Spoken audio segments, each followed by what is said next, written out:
जय हिंद दोस्तों, welcome back to our YouTube channel study plus point में आपका भरपूर स्वागत है। मैं आदित्य सिंह, जैसे कि आप कई सालों से मुझे जानते होंगे। तो आज की स्पेशल वीडियो होने वाली है हमारी चंद्रयान 3 के ऊपर, जो आज ही हमारे हाल फिलहाल में इसी समय में, जिस समय में ये वीडियो बननी है उसी समय में हमारा लॉन्च हो चुका है। क्योंकि आज है 14 जुलाई है आज। तो आज के इस शुभ अवसर पर मैंने चाहा क्यों ना इसके बारे में आपको थोड़ी थोड़ी जानकारी दे दी जाए और थोड़ी थोड़ी चंद्रयान 2 के बारे में बता दी जाए कि चंद्रयान 2 किस वजह से फेल हुआ था और चंद्रयान 3 में क्या घटना घट सकती हैं, क्या क्या सही रहेगा, क्या गलत रहेगा, उसके बारे में जानकारी दी जाए। तो हमारे आज की चर्चा के बिंदु जो होने वाले हैं, मुख्य तौर पर 6 बिंदु होने वाले हैं जिनके ऊपर हम बात करेंगे। इससे अधिक भी बिंदु हो जाएंगे अगर बढ़ते बढ़ते हमारे रीजन से सवाल निकलते चले गए, उस हिसाब से हम चलते चलेंगे। तो जैसे कि चंद्रयान 2, तो चंद्रयान 2 के बारे में हम थोड़ी थोड़ी उनकी संभावना ग्रस्तित करेंगे, यानी इसमें उपस्थित कराएंगे कि क्या क्या चीज उसमें घटित हुई थी। और चंद्रयान 3 के बारे में जानने की कोशिश करेंगे कि चंद्रयान 3 जो आज लॉन्च हुआ है हमारा, उसमें क्या क्या नई चीजें आई हैं, या चंद्रयान 2 के तरीके से ही वो भी भेजा जा रहा है, यानी सारी चीजों पर बातें करेंगे। क्या बदलाव किया गया है, यानी इसमें मिशन में हमारा जो चंद्रयान 3 है, इसमें क्या बदलाव किया गया है, क्या उम्मीदें हैं चंद्रयान 3 से, यानी हमारे देश को या पूरी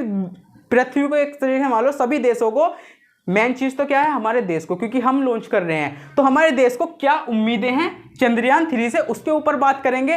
क्योंकि ये जानना हमारे लिए बहुत जरूरी है कि चंद्रयान 3 तो लॉन्च हो रहा है, लेकिन इससे उम्मीदें क्या हैं, हमें क्या जुड़ा हुआ है इससे, और दक्षिण ध्रुव तक क्यों नहीं पहुंचा मिशन, यानी जो हमारा मिशन सेकंड था, जो चंद्रयान 2 का मिशन जो था हमारे, जो पहुंचाना था हमें कहां, दक्षिण ध्रुव पर पहुंचाना था, लेकिन वो किसी वजह से पहुंच नहीं पाया था। उसके ऊपर भी बात करेंगे कि किस वजह से वो नहीं पहुंच पाया था, और यह मिशन क्या पहुंच पाएगा, क्या संभावना है, उसकी अभी कोई गारंटी नहीं है, लेकिन आशा करते हैं कि ये मिशन हमारा सक्सेसफुल हो पूरे अच्छे तरीके से। ध्रुवीय क्षेत्र का अध्ययन क्यों जरूरी है, आखिर क्यों भेजना चाहता है भारत हमारे ध्रुवीय क्षेत्र में, क्योंकि ज्यादातर जो देशों ने, और भी देशों ने भेज रखे हैं, भूमध्य रेखा के क्षेत्र में ही ज्यादातर भेजे जा रहे हैं। ये पे जो भी देश ने भेजा है अभी तक अपना चंद्रयान, या उनके अलग अलग नाम है, वो भी इस वीडियो में डिस्कशन करेंगे। तो उसमें अध्ययन जो है हमारा क्यों जरूरी है, इसी क्षेत्र में भेजना क्यों जरूरी है, तो सारे विषय पे हम एक एक तरीके से बात करेंगे। तो सबसे पहले चंद्रयान 2 के बारे में बात करते हैं, ठीक है।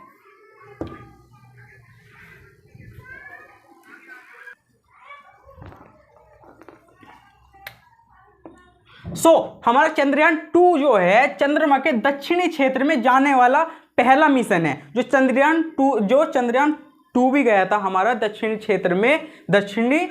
क्षेत्र में जाने वाला पहला मिशन था, और जिसका खर्च की बात करें और लॉन्च की बात करें, खर्च करीब 978 करोड़, यानी एक तरीके से मान सकते हैं हॉलीवुड की फिल्म इससे ज़्यादा खर्चा कर लेती है अपने बजट में जब वह उससे रिलेटेड, यानी हमारी चंद्रमा वगैरह से रिलेटेड फिल्मों बनाती है। और लॉन्च की तारीख थी हमारी 15 जुलाई 2019, ठीक है। इसका जो मकसद जो था पूरा था, चंद्रमा पर उतरने की संभावित तारीख जो दी गई थी हमारी 6 सितंबर 2019 थी, जिससे ये कहना था कि सॉफ्ट लैंडिंग हो सके, क्या हो सके, सॉफ्ट लैंडिंग हो सके, हमारी चंद्रमा के दक्षिणी ध्रुव पर सॉफ्ट लैंडिंग हो सके। लेकिन किसी वजह से ये नहीं हो पाए, कुछ संपर्क वगैरह वहां से चंद्रमा से नहीं, जो हमारा चंद्रयान 2 था उससे कुछ जो संपर्क था वो टूट गया था, उस वजह से हमारी वहां पर सॉफ्ट लैंडिंग नहीं हो पाई। कुछ अनुमान जो लगाया गया था कि पहले वो जैसे स्पीड पे जाएगा, स्पीड पे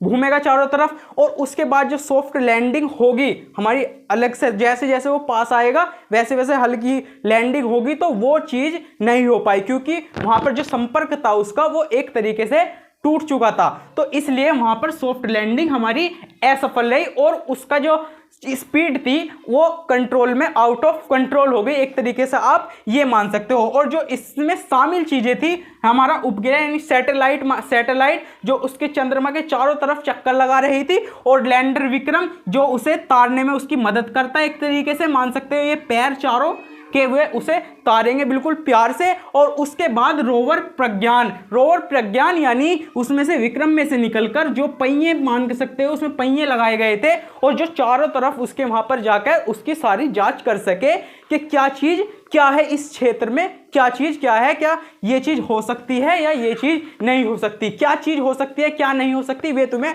अभी देखने को मिलेंगे। चलो नेक्स्ट पॉइंट देखते हैं, अपना अलग करते हैं चंद्रयान 3 के बारे में। चंद्रयान 3 जैसे कि आपको पता ही है आज वह लॉन्च हो चुका है हमारा, इसलिए लिख दिया मैंने कि याद दिलाने के लिए कि आज की तारीख में ही ये वीडियो बननी है। और जिसकी यात्रा का समय लगभग 1 महीना दिया गया है कि अगस्त तक उसका पता चल जाएगा कि लैंडिंग होगा या नहीं होगा। जैसे भी होगा आपको सूचना प्रोवाइड करी जाएगी, ठीक है। उसी जगह पर लैंडिंग होगी, यानी उसी जगह पर लैंडिंग होगी जिस जगह पर चंद्रयान 2 की लैंडिंग हुई थी, यानी चंद्रमा का दक्षिणी ध्रुव 70 डिग्री अक्षांश पर। कहां पर?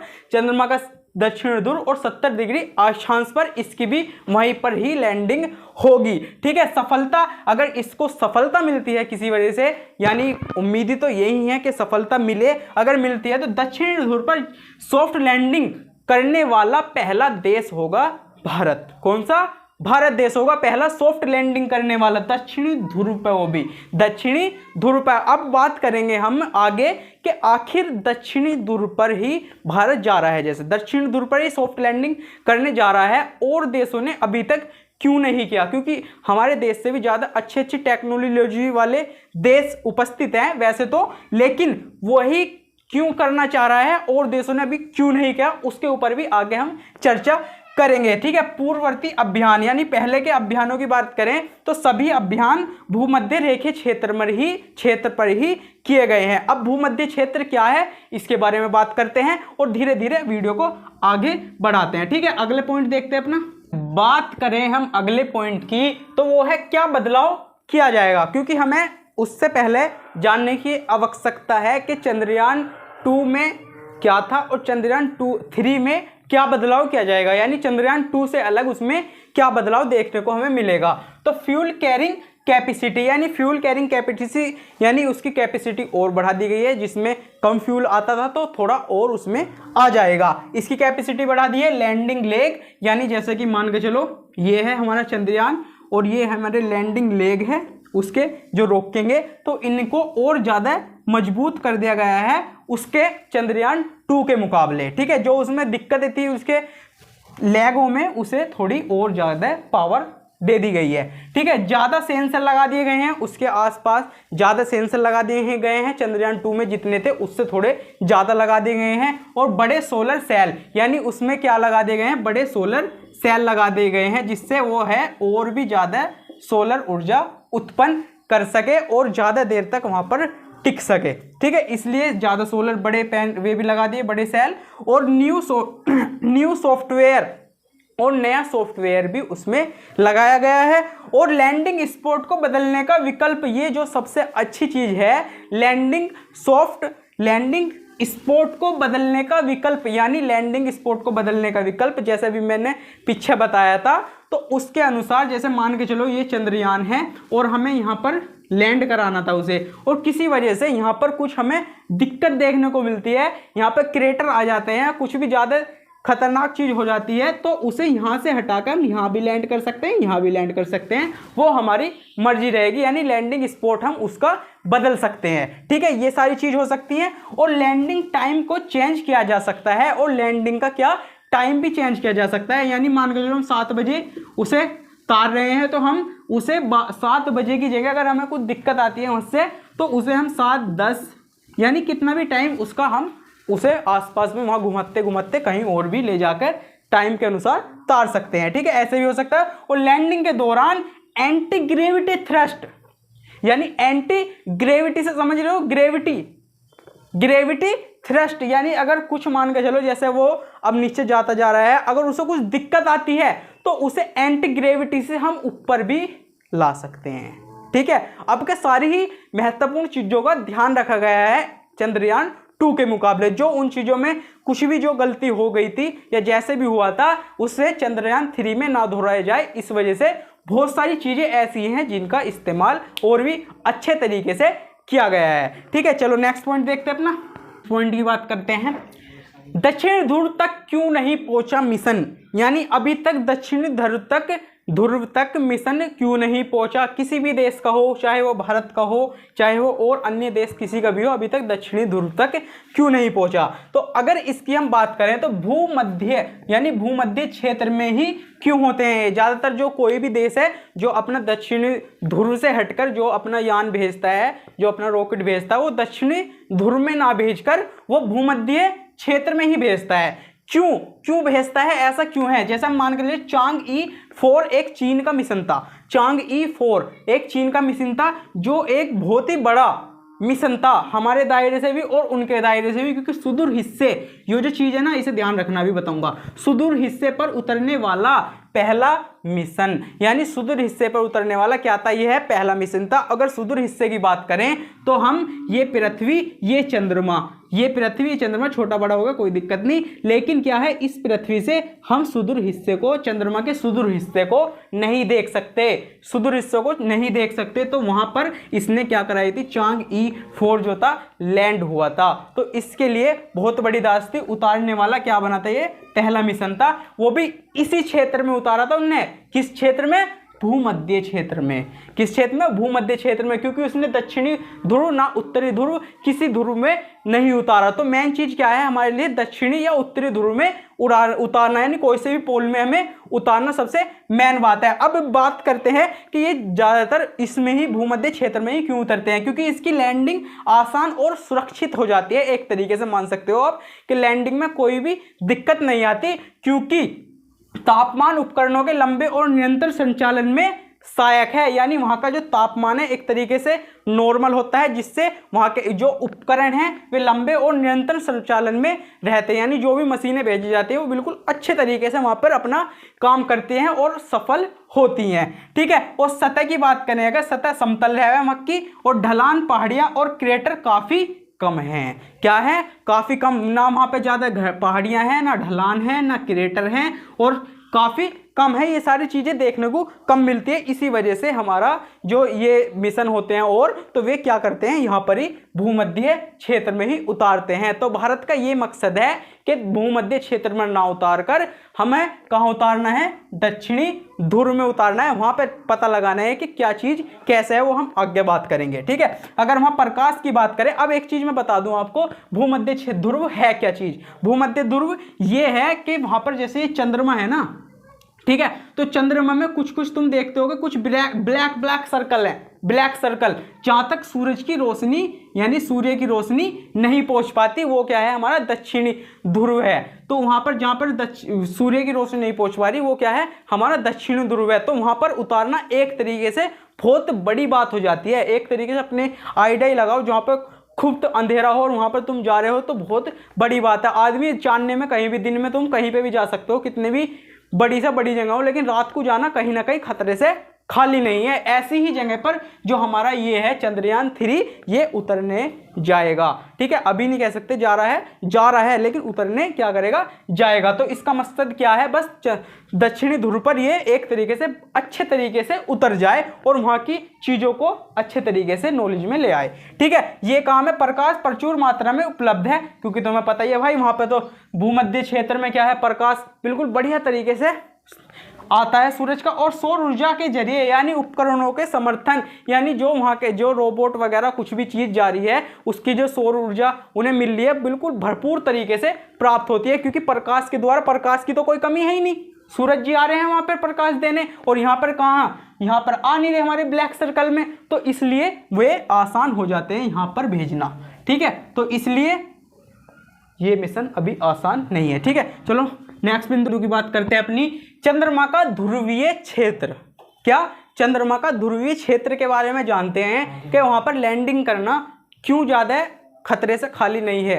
क्यों हमारा चंद्रयान 2 जो था किस वजह से फेल हुआ था, यानी कुछ भी मान लो आप, क्यों नहीं वहां लैंडिंग होती ज्यादातर, क्योंकि जो हमने अभी पिछले पिछले पॉइंट में जाना, वो चीज आपको पता चली गई होगी। अब चंद्रयान चंद्रमा का ध्रुवीय क्षेत्र, भाई यार लाइट चली गई, चलो कोई बात नहीं। चंद्रमा का ध्रुवीय क्षेत्र काफी अधिक क्रेटर मौजूद हैं वहां पर। क्या है? काफी अधिक क्रेटर हैं। कुछ वहां पर कुछ सेंटीमीटर और कुछ तो ऐसे हैं जो किलोमीटर तक हैं, कुछ सेंटीमीटर तक हैं और कुछ ऐसे हैं जो किलोमीटर तक हैं। तो ऐसी ही चीजें हो जाती हैं जो हमें वहां पर लैंडिंग करने में दिक्कतें आ जाती हैं ऐसी चीजों के द्वारा, क्योंकि कई किलोमीटर तक भी हैं भाई, सेंटीमीटर तक भी हैं, कुछ कई किलोमीटर तक भी हैं। 5 हो सकता है, 10 किलोमीटर हो सकता है, कुछ अनुमान नहीं है उनका। कई क्षेत्रों में पूर्णतः अंधेरे में है, कई क्षेत्र उसके क्या है? पूर्णतः अंधेरे में है। किसके? चंद्रमा का ध्रुवीय क्षेत्र। अब इसमें चंद्रमा का ध्रुवीय क्षेत्र अब दक्षिणी भी हो सकता है, उत्तरी भी हो सकता है। ठीक है, ये मत कहना कि उत्तरी नहीं है या दक्षिणी नहीं है, कोई सा भी क्षेत्र हो सकता है जिसमें पूर्णतः कुछ क्षेत्र जो है, कई क्षेत्र जो है अंधेरे में, जहां पर सूर्य की रोशनी एक तरीके से नहीं पहुंचती। क्या? सूर्य की रोशनी नहीं पहुंचती, जो मैंने आपको बताया था अभी कि चंद्रमा के अंदर जो डार्क साइड है वे क्या है? एक तरीके से यही चीज है कि सूर्य की रोशनी वहां पर नहीं पहुंच पाती। अगर उपकरणों को संचालित करना भी क्या है? वहां पर मुश्किल है। जैसे अभी हम पिछले पॉइंट में जान रहे थे कि वहां पर क्या चंद्रमा को उपकरणों को संचालित करना एक तरीके से अच्छा तरीका है, क्योंकि वहां प्रकाश की व्यवस्था पूरी भरपूर तरीके से है। लेकिन यहीं की बात करें, अगर ध्रुवीय क्षेत्र की बात करें, तो यहां पर हमें प्रकाश की आवश्यकता पूरी अच्छे तरीके से नहीं मिल पाती। वहां पर सूर्य की रोशनी ही प्राप्त नहीं हो पाती, तो इसलिए उसको संचालित करना, यानी उनकी मशीनों को संचालित करना बहुत ही ज्यादा गड़बड़ा जाता है यहाँ पर। ठीक है, अगले पॉइंट की बात, चलिए भाई अपने अगले पॉइंट की बात करते हैं। पॉइंट हमारा ध्रुवीय क्षेत्र का अध्ययन क्यों जरूरी है, आखिर यह मिशन क्यों लागू हो रहा है, ध्रुवीय क्षेत्र में ही क्यों भेजने की प्रक्रिया है, क्या जानने की सर्च है कि इस पे ही हमको यह उतारना है, चंद्रयान 3 इस पर ही उतारना है, भूमध्य पर क्यों नहीं उतारना। तो अब जानकारी ले लेते हैं। क्षेत्र अभी तक बिल्कुल अज्ञात है, जिस पर कोई भी मिशन अभी तक नहीं हुआ, पूर्णतः नहीं हुआ, कोई भी मिशन अभी तक पूरा नहीं हुआ। एक तरीके से मान सकते हैं भारत के लिए भी अज्ञात मिशन है एक तरीके से, जहां का तापमान लगभग 230 डिग्री सेल्सियस है। 230 डिग्री सेल्सियस आप मान सकते हैं। अरबों वर्षों से अगर वहां पर जल है, क्योंकि जो हमारा चंद्रयान फर्स्ट था उसमें पता ही चल गया था पूरी तरीके से कि चंद्रमा पर जल है, लेकिन उसमें क्या पता चला था कि वहां पर कुछ बर्फ के अणु क्या है, कुछ पर्याप्त क्रेटर में, जो वहां पे जो जैसे क्रेटर हैं, जैसे मैंने आपको बताया पिछले पॉइंट में, कुछ क्रेटर हैं, क्रेटर में पर्याप्त मात्रा में बर्फ के अणु की उपस्थिति है। किसकी? बर्फ के अणु की उपस्थिति है। तो जो अरबों वर्षों से वहां पर जल मौजूद है, उसमें भी क्या है हो रहा है? एक तरीके से बर्फ के रूप में वह उपस्थित है वहां पर। उसमें किस में भरा पड़ा है? वो सारा क्रेटर में भरा पड़ा है। क्रेटर कई तत्व पानी के भीतर अरबों वर्षों से जमे हुए हैं, यानी क्रेटर के अंदर कई तत्व हैं जो पानी के भीतर अरबों वर्षों से जमे हुए हैं। अब वे क्या हो सकते हैं? चट्टान और मिट्टी अरबों वर्षों से अंदर है, उसके अंदर चट्टान भी हो सकती है, मिट्टी भी हो सकती है, जो उसके अंदर उपस्थित है, यानी उसके अंदर है। और एक चीज मून क्विक्स, इसके बारे में हम जानना होगा कि भूकंप की जानकारी हमें मून क्विक्स, जैसे हमारा अर्थक्वेक है उसी तरीके से मून क्वेक, इसके जरिए हम किसकी जानकारी ले सकते हैं कि वहां पर भूकंप की संभावना है या नहीं है। ठीक है, तो आज की वीडियो भाई हमारी इतनी थी। आई होप आपको पसंद आई होगी। अगर पसंद आई तो लाइक कमेंट शेयर सब्सक्राइब सब कुछ कर लेना अगर पसंद आई है तो, वरना मत करना आपकी इच्छा अनुसार। ठीक है, मिलते हैं नेक्स्ट वीडियो में किसी नए टॉपिक के साथ। टाटा बाय बाय, जय हिंद, गुड बाय, नहीं बाय बाय।